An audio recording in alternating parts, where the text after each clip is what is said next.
Hi there. Hello, hello. Hello. Hey, how's it going? So, welcome everybody. Welcome, welcome.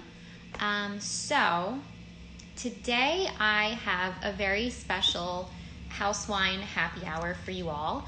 I noticed on the Smoke Tree website that every year they help fundraise with City Harvest. So I went ahead and made this a fundraiser for City Harvest because I thought, well, hey, why not? So I'm just waiting for Dempsey from Smoke Tree Wines to come on and we'll talk about her wines. That is me. Hi. Hello, how are you? Good. How are you? I am good. Are you in Sonoma? I'm in Napa where I live. Oh, Yeah, you live in Napa. I What part do. of Napa? Just in the southern part of the city, and it's about 10 minutes from Sonoma. Yeah, Hmm. it's pretty close. That's really great. Awesome. Yeah, Well, Anne, thank you so much for coming on here on a Thursday afternoon and, talking about yourself, talking about the wines, talk about your winemaking, and maybe even some future plans. absolutely. I'm happy to be here. I'm Yeah, great. excited that you're doing the fundraiser too. That's really I cool. noticed it on the website, so I'm just like, you know what? Let's just do what they're already into. Yeah, that's perfect. Yeah, great. So, all right. So, hello, everybody. Welcome, welcome, welcome. I am with Ann Dempsey, who's the winemaker for Smoke Tree Wines. Smoke Tree Wines is a Sonoma-based wine growing cooperative. Is it a cooperative, kind of? It's a brand. I make it in a cooperative. Yeah. Yeah. Okay. Yeah. And one of the reasons why I really liked Smoke Tree and I wanted to feature Smoke Tree is one, Ann Dempsey herself, and two, because you guys kind of are trying to source as much organic as possible and respect for the environment and respect Yeah. for the land, which to me is so important because you can use the land for whatever you want in your lifetime, but you always have to think what's going to be there for my children and children's children and so forth. Exactly, exactly. And Yeah, I want to think about every person, every plant, every animal, every insect, and know that we're doing our best to protect that. absolutely. That's so great. Well, if you don't mind, you want to take the floor and just talk a little bit about yourself and, how you got started in winemaking. Sure, absolutely. Yeah, I got started in winemaking. So I grew up about an hour outside of San Francisco, and I am the granddaughter of Italian immigrants. And my family came to this area and settled into their home and started making wine for local restaurants around here. And I grew up hearing these stories, and I thought it just sounded so great, just like the nature, food, wine, all the different things. And then I went to school, took a class, and I just never looked back. And I love everything about, the fact that you get to create something that you can share. The history of it, getting to travel the world has been really cool, and it's been a fun journey. Yeah, it's so interesting how wine, although you can make it so many different ways and in so many different places, it's such a unification of Yeah, people from all over the world. It doesn't matter. Like, you can speak wine language. You may speak other languages, but you speak wine language. exactly. And I think, right now I think we are all realizing like it's such a treat and something where at the end of the day, you can kind of take a deep breath and go, this is a really nice glass of wine. And That's really sweet. yeah, So what was it like growing up, I guess in like a wine family? What's that like? it's, for my family, it's just the way of life. It wasn't, and it was more, I would even say flavor and talking. Like I remember sitting around the dinner table and having to explain in flavor why I did or didn't like the vegetables I was eating and things like that. And like the only way to really truly offend my mom was to not enjoy what she put together. So it was, that was just totally part of how I grew up. So realizing that there's a career out there where you spend your time thinking about smell and taste and being outside, it was perfect. It sounds like you found the perfect career for you. Yeah. That's really great. So tell me a little bit about the Smoke Tree project, because it sounds like it's a collective project of a bunch of, people in the wine industry up in your area. Yeah, it's so, it really started as we saw this opportunity to tell the story of Sonoma County through wine and through sort of graceful, acid-driven wines. But it's something that's really important to me, delivering high-quality wine at a price that is something people, can relax about and enjoy. So it was such a special thing to do. And the cooperative side of it is we decided that if we wanted to do that, we would use a community-based winery. And there's quite a few around here where I get, there's teams I work with and people I get to talk to, and it's a place where you can get ideas and share ideas. And that allows us to really invest in the grapes and then, use the community aspect to make the wine. Yeah, and that's great. It's been a lot of fun. Yeah, and it's great that you're supporting local growers as well. That's important. Yeah. Exactly. Yeah, and we find vineyards. The key thing for us with Smoke Tree is I want to find vineyards that can express really nice flavor early. So I'm sometimes the first pick in any vineyard I'm working in, and really showcasing what grapes taste like at that point. So if you think about bell peppers, where there's that range of flavor and ripeness, green, yellow, orange, red, Smoke Tree is really highlighting those first really nice flavors. Nice. Yeah. That's great. That's so wonderful. Now tell me about your first wine that you guys made that we're just like really excited about. Yeah. It's so nerve-wracking. When you're first doing it, it's like every little, is this right? Is it? Because it's, wine is probably 10,000 decisions that come together to make, this glass of rosé that's right here. Oops. Oh, hey, I got the rosé right here.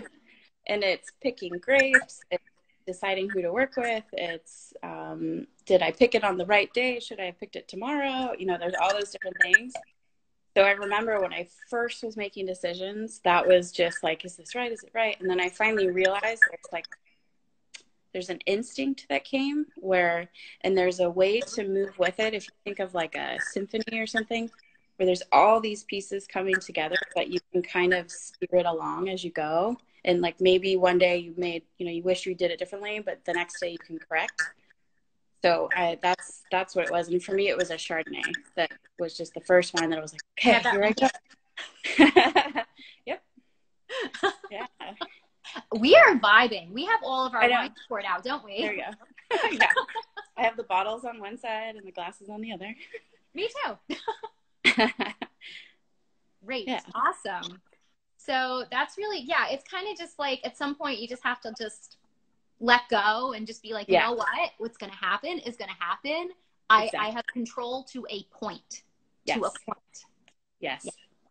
Exactly. All right. Well, what's the first wine we're going to talk about? So let's talk about the 2019 Rosé. I'll show you the bottle I have.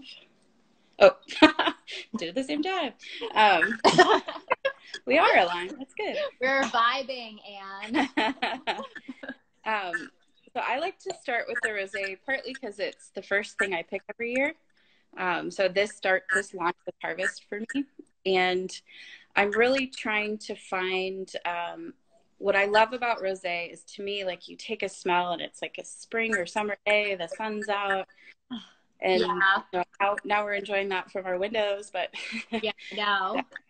And someone said they love the label, so the labels are awesome. I really love it too. We'll get to the labels, but they are awesome. Yeah, they are beautiful. So our whole goal with Smoke Tree was to really showcase native beauty. So I want this wine to like jump out of the glass and then really be soft in your palate and then end really refreshing. Because for me, I think about rosé on a hot day, and it's something that I want to make sure it just makes you want to take that next sip. And then I want to make sure also, because if there's someone that wants to geek out on wine, there's plenty of layers. So I have it's a Grenache based rosé, but I also use other varietals to build, like Merlot to build the red berries and things like that. Wow. So we have a little bit of a blend. Yes. Is there any Pinot in this? There is. In this one, there's a little bit of Pinot in this. And I like to use a little bit. It gives like a nice, really delicate rose petal aroma and just a soft crispness. Yeah. I really like this wine a lot. Okay. It's really delicious. Like, yeah. I was sniffing it, and it's just like this bouquet of beautiful aromas. Some fruit, some floral. And it does. It smells like a beautiful, like, spring day. And yes. I want to be at, like, a rooftop bar in Manhattan right now, just, like, exactly. Exactly. Yeah. I really miss that part of my life. I feel the same way. Yes. Yeah. But I'm learning to embrace the front porch and things that, are our new reality, and finding ways to, in California, it got a little bit warm for a second and we were really excited, and then it's dipping back into kind of rain, but it'll start coming more and more. Yeah. I've embraced the couch life, but hopefully that will end soon. I'm just like perpetually optimistic on that. Yeah. All right. So the rosé retails for $19.99 on wine.com. So obviously, everyone, if you are interested in this wine, try to get it through like your local wine shop first. But if you can't find it with your local wine shop, then wine.com does have it. And it's really great. I have to say, I was thinking about putting like a summer wine guide together, and I would definitely include this wine with it because it just screams like summer, spring. It's an awesome wine. Awesome Good. job. I'm glad you like it. Yeah. It's my first 2019 release, so it's just getting out there to the market. Yeah. Really good. It's so good. All right. What is next on our journey? Next, we have the Chardonnay. Okay. Very sexy label. Oh, yeah. Oh, the Chardonnay is... Yeah, that's a great label. And... Oh, no. Whoops. Sorry. I grabbed the Pinot. There we go. There you go. That's the one. Yeah, I really like this label. It stands out. It's really pretty. Yeah. Do you want to tell people about the label? Sure. So smoke tree is actually a real tree that you find in nature. And when the idea of smoke tree was sort of percolating, they had a smoke tree near them, and they realized it was like nature's symbol of just, beauty and harvest and all the different things. And so we wanted to capture that on the label. Yeah, it's really awesome. And then also there's another layer to it because you guys kind of try to have like a hands-off, low-key your winemaking, and a smoke tree is also kind of low-maintenance tree. Yeah, exactly. Yeah, and we want to I always love the idea that through wine you can sort of experience like what it would taste like if you're walking down the vineyard row and you pop a Chardonnay grape in your glass. I want you to see what those characteristics really taste like. So I do my best to kind of pick and then let the wine do the talking. And then that way I can make sure that it's a refreshing wine. It really honors Sonoma County. It's great. All right. Yeah. So let's say someone buys the Chardonnay, and the Chardonnay retails for, I think, $17.99 on wine.com, if I'm not mistaken. Yeah, I think it's like $17.99. So great price. Great price for a Sonoma Chardonnay. What can people expect when they enjoy this particular Chardonnay? So smoke tree Chardonnay, what you can expect is probably not what you're expecting from Chardonnay. And it's floral, it's bright, it has really awesome citrus notes, and it's really refreshing, acid driven. So there's a hint of oak, but it's very, very subtle. And it's really more of a refreshing white wine, and it surprises a lot of people, which is really fun. I love pouring it for people, and they go, "Oh, I don't like Chardonnay," and they try this, and they're like, "Oh, wait, I kind of like it." That's like up there with like Chablis, because people are just like, Yeah. I don't like Chardonnay, and then you give them some Chablis, Yes. and they're just like, I think I like Chardonnay now. That is Yes, great. I exactly. noticed when I was drinking this that I got like a lot of pear. Yes, yeah. So Chardonnay from Sonoma just has some natural, like you can always tell it's Sonoma when it has this like white florals, this sort of Meyer lemon citrus, and then that pear, that touch of like white pear, the crisp, nice, really fresh pear, the first of the season. Yeah, definitely. We have a question Sure. from Watch Me Sip, and she wants to know, where in Sonoma are the grapes coming from? Somebody keeps trying to call me. Ah, Sonoma is a huge appellation, and it's actually the size of Rhode Island, so it's a pretty big area. So we try to capture. We get from like what's called the Petaluma Gap, so it has both ocean and bay influence. We get a little bit from the Russian River and Sonoma Valley. okay, that's interesting. Very interesting. Now, does this Chardonnay spend any time in oak? It does spend, it spends about 7 months in neutral oak. So, and that means what I want is more of like the what a barrel does two things. It gives you oak flavor, and it also gives this little tiny bits of oxygen that help the wine develop and soften. So I'm really looking more for that and not for the oak flavor. So it's about 10% neutral oak. Right.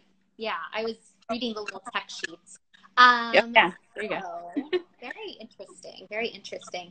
Of the two, which one would you pair with fish, rosé or the Chardonnay? Ooh, I would do I would do both, to be honest. I would do like a with the rosé. I think like sushi's really nice and like really delicate light fish. The Chardonnay can go that direction, or also go like a little bit heavier, or like a mahi mahi or something like that. They actually Nice. both work really well. I tried it. Yeah, I can totally see. Or like salmon with the Chardonnay, I think would be Yeah, really good. That would be yeah, really that would be really nice. Yes, that sounds really good right now. I'm dreaming of dinner right now. We have a question. It is Sure. from Cassidy Havens. Does Anne have a favorite variety to work with, and why? Good question. I have. That's a good question. I think what happens to me is during harvest, there's certain things that come together that you could never have planned. The weather, this particular site, all these different things, and where it's just magic and you're graced with its presence. And I think that for me, that every year, that's the one I'm like, I'm in love with this variety this year. So in 2018, that was 100% Chardonnay. In 2019, I think it was a little bit more towards, and it changes, and it's the fun. I can't, it's like what's gonna happen? I don't know. Oh, all right. So it's Yeah, dependent upon how the grapes were doing in the particular year. yeah, yeah. And I think, and that it's just because it shows me something I've never seen before, which is really cool, and I like learning. So Learning never stops. yeah, Like, you think you see everything. And I mean, this goes for like whatever your given profession is. You think you've seen it all, and then something will come in that's just going to completely flip that all around. oh, 100%. And it's a little bit like startling, but then you go, you know what? That was really cool. Definitely. Definitely. Before we go to the Pinot Noir, Sure. what can someone expect from your wines? Like, let me clarify that question. What makes your wine making uniquely and That's a great question. I think what makes it uniquely me is I um, and I think this comes from my background and how I grew up. Flavor and balance is so important to me, and them hand in hand. So I'm always going to make a wine that shows you many different flavors, but they're subtle. And I always want a wine that's balanced because that food and wine thing it was such a big part of my growing up. Yeah, that's great. That's Yeah. lovely. That's Yeah. good. That's a good question. I like that. Yeah, because I'm like, what makes, because sometimes there's these like these winemakers, right? Like these big Yeah. shots, you know what I mean? And they make things like a certain way, and you're just like, oh, that's a so and so wine, and like Yeah. you know it. Yeah. Yeah, Oh, definitely. Yeah. that's great. Okay, so the last sample that I was sent is this sexy, sexy. It's so Yeah. damn sexy. I just love like the black with like Yes. the hot pink. Oh my God, I love this label. And I mean, labels don't mean good wine, but it's just like, it's a sexy label with good wine in it. Yes. But I You love get that both. right. 2 for 1. Yeah. It's yeah, it's a really fun. When the first time I saw this label, I was really excited because it's so striking. And then I realized the tree is that way too. Yeah. Oh, I just love it. I love it. Okay, so tell me about 2016. Tell me about the Pinot Noir. Tell Yep. me about the wine, because I tried this wine and I'm just like, ooh, that's a good wine. Yeah, yeah. 2016 was just a great vintage. It was, there's some vintages that make you earn every every cent you make, Yeah. and there's some vintages that just like between the weather, the growing conditions, the team, all those things come together. And 16 was definitely one of those. So what you get to see in the glass is beautiful aromatics. So there's like really nice rose petals. There's awesome earth and fruit characteristics kind of woven together, and some minerality. So these things, pieces coming together, and it's soft and kind of luxurious on your tongue, and then it finishes really clean. Yeah. It's a really great wine. So what were the soil conditions like for the plots that you sourced the grapes? Yeah, in 16, it was a year where, so I've heard someone say this, and I've never heard it described better, where the vineyard, the people in charge of the vineyard, their job is to sort of like create balance out of chaos. And in 16, Mother Nature helped us a lot, and it just made it really easy. So like one of those things that's like handed to you, this perfect thing, like don't mess it up. Here it is. So that's what 16 was. It was just, yeah, exactly. You know that, like don't drop it. Yeah. Yes, that's really great though. That is amazing. Yeah. Now, so your Pinot grapes come to where you're doing the processing and the winemaking. What's the first thing you do when the Pinot Noir grapes get to the facility? I taste it. You taste the grapes. Yeah. Yeah. And I probably take a picture. Yeah. It's pretty, there's something really great when they finally make it to you. There's at the beginning of harvest, a lot of wineries and winemakers like toast the grapes, like we're with champagne or sparkling wine, depending. Aww. And so it's this just really cool moment where you're like, you're finally here. Okay, let's go. And then getting them in the tank and then really getting to see it in the tank then it becomes real. Because for a long time with grapes and winemaking, it's this idea in my mind, and then it becomes tangible for the first time. That is so great. That is really awesome. Now, I was reading on the website and the wording was interesting. It was responsible fermentation or responsible spontaneous fermentation. Oh, native, yeah. Native yes, responsible native fermentation. Mm-hmm. What does that mean? Yeah, so there's in any winery there's like a native yeast that lives there, and it gives you the opportunity, and or it's on the grapes themselves, and it gives you the opportunity to sort of bring what was at the vineyard to life, and it helps you really honor the flavors that come from the vineyard. So it's basically meaning instead of adding yeast, I'm letting the wine do the work and letting these grapes kind of tell their own story. And as a winemaker, it's a little bit more scary because you're putting more in the hands of Mother Nature. But if you watch it and you're careful and you take care of it, it works really well. That's great. That's great. Yeah. Now, as far as once you got these 16 Pinot Noir grapes to the facility, you know, you pressed, you did all that stuff. I mean, not you pressed. You macerated, it sat on the skins. Okay. Now, does this Pinot Noir see any time in oak? Yes, it does. So when so the Pinot Noir, in order to maintain its color, it ferments on the skins, and then right when it's just that perfect like combination of softness and texture, I'll pull it off, and I put the wine into actually mostly neutral oak. I think Pinot Noir it's such a subtle grape, and it has a lot to say, but a lot of times when there's a lot of oak, you kind of can't. It's hard to see what's going on. So I like to use mostly neutral oak, and I keep the amount of new oak that I use a little bit lower.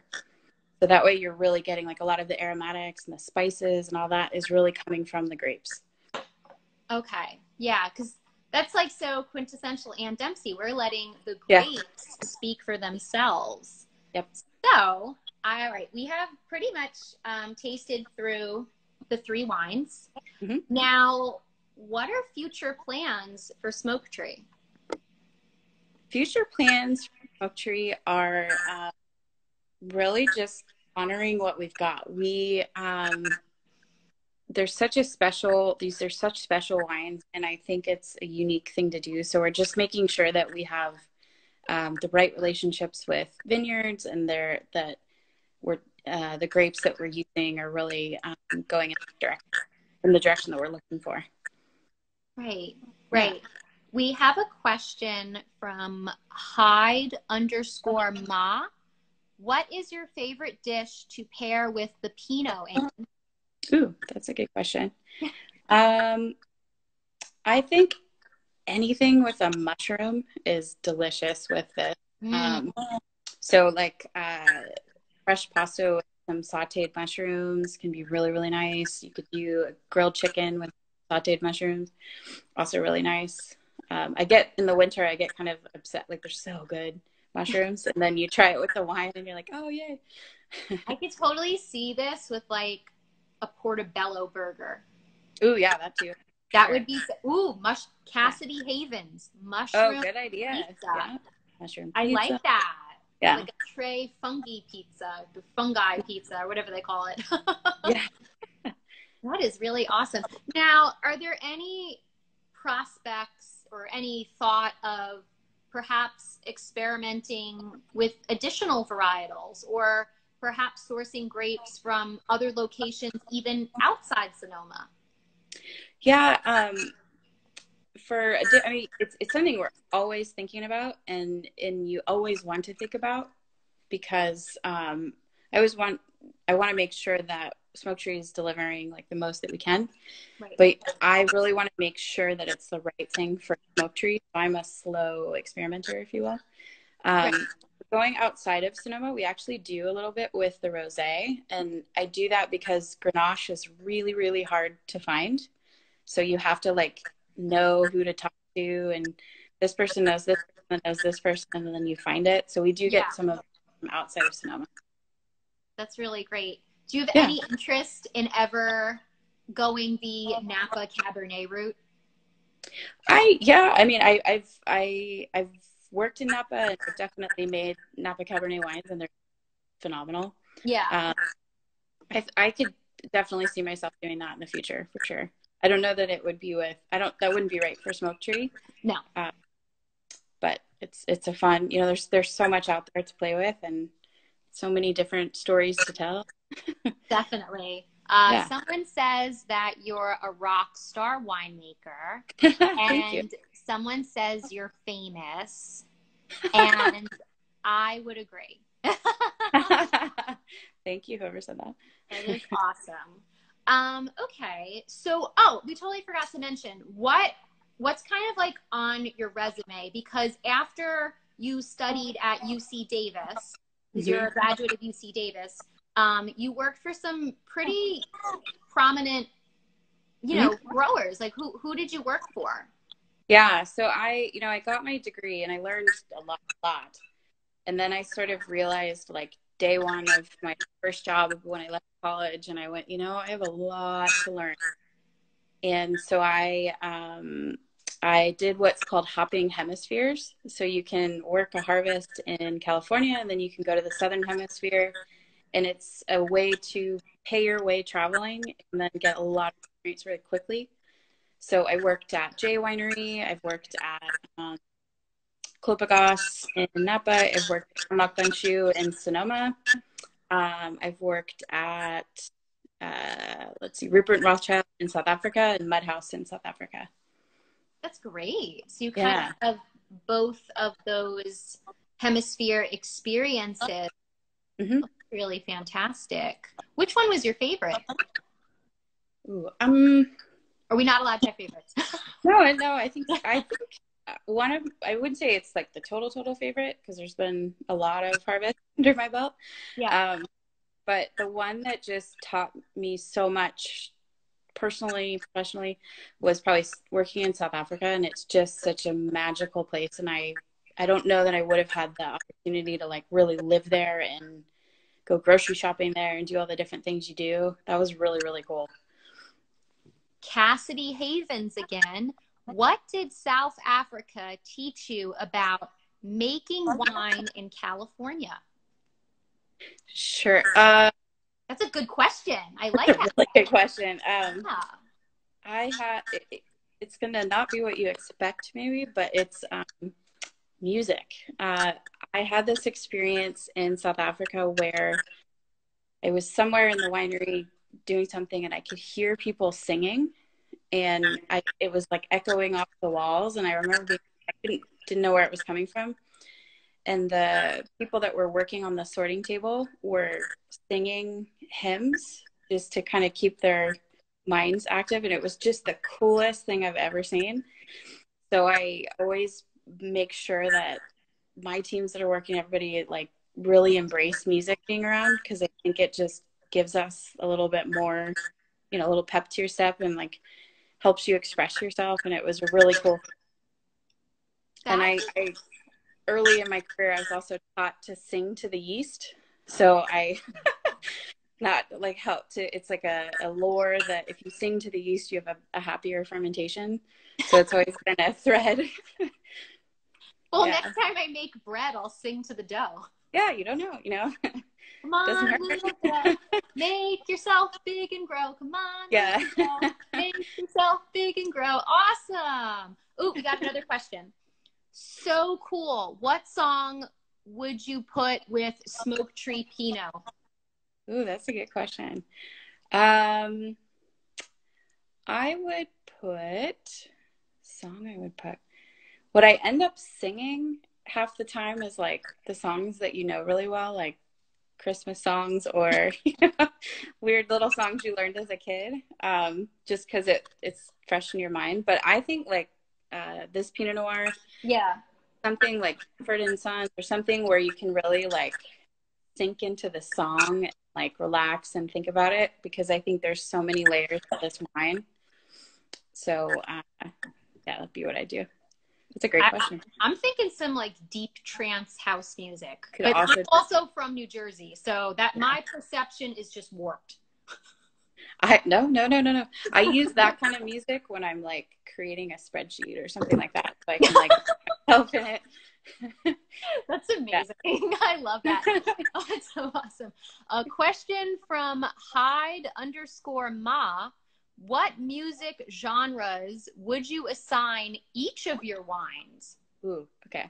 All right, so we'll start with the rosé. The rosé music genre. It's like the summer hit, I would say, like the thing that gets you just moving, and it's and you're fun and you're out and you're with, All those things. What's that girl? That Doja? Yeah, Doja yeah. girl? That would be this girl, I think. Yeah. Yeah. Doja Cat or whatever her name is. All right. The Chardonnay.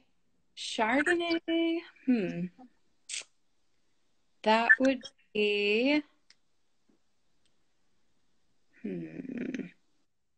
more of like your like a softer pop, maybe like a love song but it's like fun. It's a little more low key. Yeah. But it makes you want to kind of think about your life. Yeah, I could totally see that. Or maybe even like some like mellow piano music. You know what I mean? Like I could totally see that. All right. And then, well, I mean, this one, we're going all in. We're going all in with this one. I think this one's we like could do some like intense music. Yeah, like your fall concert, or it's it's a little chilly outside, listening to your favorite band. Yeah. Kathy Shin. I'd pair it with The Weeknd. There you go. That's kind of. That's awesome. That is so. Are him and Bella Hadid still together? I don't even know. I don't know, actually. I don't know either. I don't keep up with it. I just know that they were together, and then I'm not sure if they're still together or not. Fun music. Yeah. Country love song. I like Country that. love. Yeah, I could see that. I could see that for sure. Whoa. Oh my goodness. We have raised $65 for Oh, awesome. That is so awesome. Thank you, everybody. Let me call out all those people. All right. Wonderful Mommy, thank you. Louis G. Creech, thank you. John Santos, why, thank you. And Cassidy Havens, thank you. Oh my goodness. You guys are awesome. Thank you. All right, Anne. Well, I think we've had a very successful interview. And if everything aligns in the stars and with my temperamental phone, I will try to get this interview up on YouTube. So it's there for like perpetuity. Oh, great. Yeah. That's pretty cool. Yeah, so hopefully it works out. because like one time it worked out and then another time it didn't work. So we're gonna cross our fingers and hope it happens. And then people can watch it whenever they want. Any closing thoughts? Any closing remarks? Just thank you for having me today. This was really fun to talk to you, and I really like what you do and that you're doing these happy hours. And for everybody that's joined us, please, thank you for your support of Smoke Tree, and definitely try it. I think you'll enjoy it, and try it and let us know what music you're liking it with. Yeah, no, I have to say I'm a fan. I thought the Smoke Tree was great. All three samples that I was sent, the Chardonnay, the Rosé, and the Pinot Noir. Keep up the awesome work. Stay true to yourself. You know, keep doing what you're doing and doing the hard work in the vineyard. Thank you. Yeah, I definitely will. Thanks for your time. Yes, thank you. Bye, Anne. Bye. Bye. Isn't she fantastic? Wasn't she just lovely? She did such a great job. So for those of you who are kind of catching the tail end of this, I'm going to save this Instagram Live. It'll be around for the next 24 hours. And then hopefully, as I just mentioned, I'll be able to upload this to YouTube, and then it'll be there forever. This Instagram Live, I made a donation for City Harvest, and that's a charity that Smoke Tree Wines is supportive of, so that's why I chose City Harvest. So if you guys want to do like a last minute donation, now is the time to do it. And that's really it. So have a great evening, everybody. Oh, let me talk about the schedule. So we have a few virtual tastings coming up. Okay, the most recent one coming up is at 3:30 p.m. Eastern Time on Sunday the 17th. And that is with an Italian winery called Biserno. And I believe they are in Tuscany. So on Sunday, if you want something to do in the afternoon, join me at 3:30 p.m. Eastern. And then the one after that is Mullen Road with Dennis Cake Bread at 6:30 p.m. Thursday next week. So have a great evening, everybody. There's lots of tastings happening all over the place. If you need like a uniform schedule, go to the virtual tasting room. So that's one of the accounts that I'm an admin for. And you can see all of the internet happenings, you know, in our Instagram world. Have a great evening, everyone. Thanks for joining. Mwah, mwah, mwah.